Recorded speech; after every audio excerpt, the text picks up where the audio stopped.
We interrupt this program to bring you a special report. Back around the new year when all the Logan Paul shit was going down, I obviously, as a person, as a human being, I was frustrated and pissed off and offended by his actions. I felt as I imagine most of you felt. How I felt as a YouTuber, as a creator, as somebody who depends on this platform, I was nervous and I was anxious as to how Logan's actions might negatively affect the entire platform. With that anxiety, I waited for YouTube's response. I wanted to hear what they had to say. And I waited, and I waited, and I waited, and ultimately they did post a response. It was a little over a week later in the form of 5 tweets, something that they called an open letter.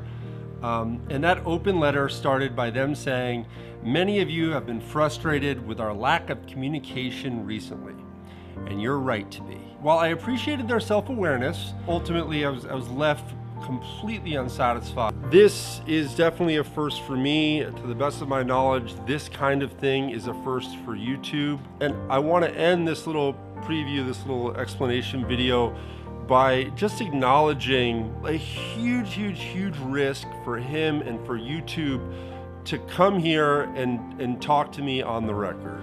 So that's it. Like I said, the video will be posted in just a couple of days.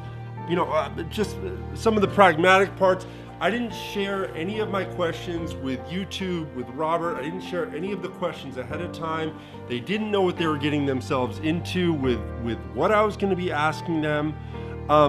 And when Robert finally showed up here, when he walked through the door to my office, he was with his head of PR for all of YouTube.